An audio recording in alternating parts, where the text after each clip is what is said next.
Once upon a time, in a small village nestled in the mountains, there lived a young man named Koji. Koji was a deep thinker, always lost in his thoughts and constantly overanalyzing every situation. His mind was filled with endless worries, and he struggled to find peace and contentment in his daily life. One day, as Koji was walking through the village, he heard of a wise old monk who resided in a nearby temple. This monk was renowned for his wisdom and was said to have the ability to bring clarity to troubled minds. Intrigued by the stories he had heard, Koji decided to seek the monk's guidance.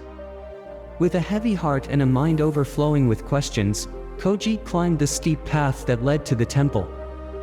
As he approached, he noticed the monk sitting peacefully under a towering oak tree, his eyes closed in deep meditation. Koji hesitated for a moment, unsure of how to approach the monk without disturbing his tranquility. But something within him urged him forward, and he knelt before the wise old man, waiting patiently for his attention. After what felt like an eternity, the monk slowly opened his eyes, his gaze gentle yet penetrating.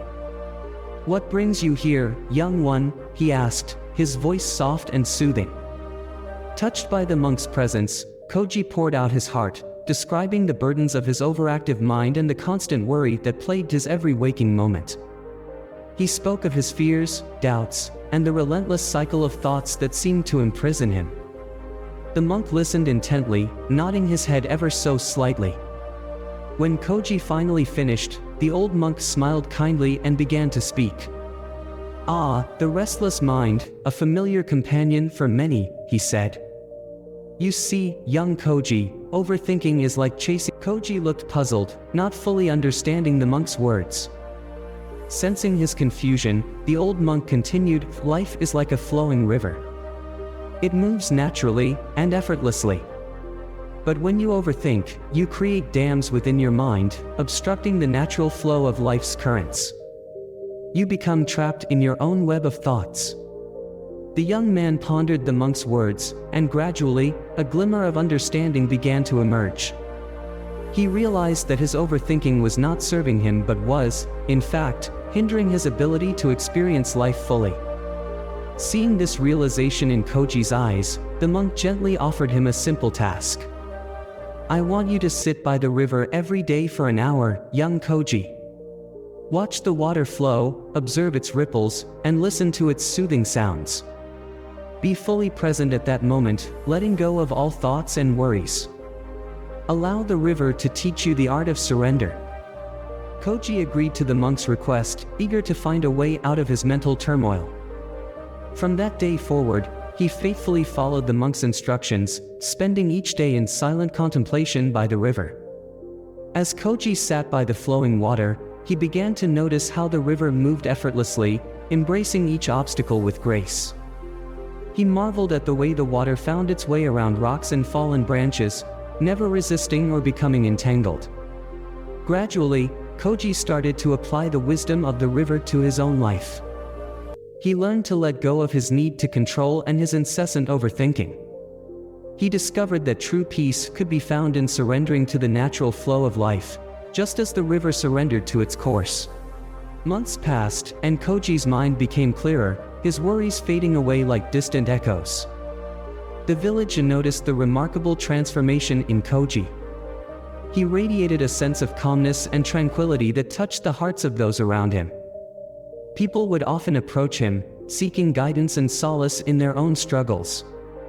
Koji would listen attentively, his gentle presence offering them comfort. He shared the wisdom he had acquired from the monk, teaching them to embrace the present moment and release the burden of overthinking. Word of Koji's newfound wisdom spread far and wide, reaching the ears of a young woman named Miyu, who lived in a bustling city several days' journey away. Miyu, too, was plagued by incessant thoughts and worries, and she yearned for the peace that Koji had found. Driven by her longing for inner tranquility, Miyu embarked on a pilgrimage to meet Koji and seek his guidance. After days of travel, she finally arrived at the village and was directed to the temple where Koji resided. Miyu approached the temple with a mix of anticipation and anxiety.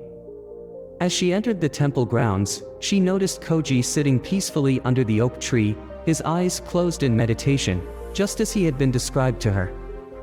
She approached him with hesitation, not wanting to disturb his stillness. Sensing her presence, Koji slowly opened his eyes and met her gaze. There was a warmth in his eyes that instantly put Miyu at ease. With a heavy heart, Miyu poured out her worries and fears to Koji, her words rushing out like a river in full flow. Koji listened attentively, his serene presence offering her a space to release her burdens. When she finally finished, Koji smiled gently and spoke softly, "Dear Miyu, the path to peace lies not in escaping your thoughts but in befriending them. Like clouds passing through the vast sky, thoughts come and go.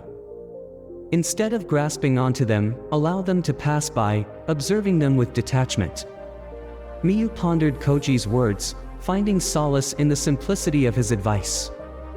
She realized that her thoughts were not her enemies but mere visitors passing through her mind. She resolved to cultivate a sense of detachment and observe her thoughts without judgment.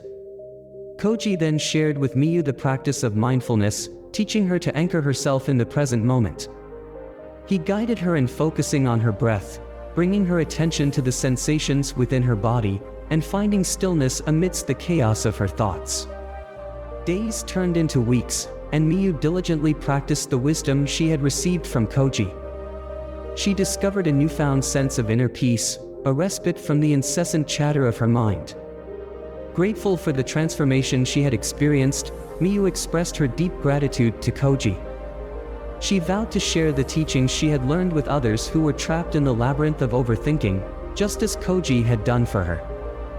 And so, Miyu returned to her city, carrying the light of wisdom within her.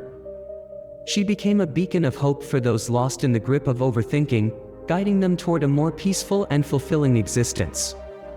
Meanwhile, Koji continued his simple yet profound life in the mountain village, imparting his wisdom to all who sought his guidance. The ripple effect of his teachings spread far and wide, touching countless lives and igniting a spark of inner transformation. In the end, the story of Koji and Miyu serves as a reminder that the mind can be a powerful ally or a relentless captor. Through mindfulness, surrender, and the practice of letting go, one can break free from the chains of overthinking and discover the boundless peace that resides within.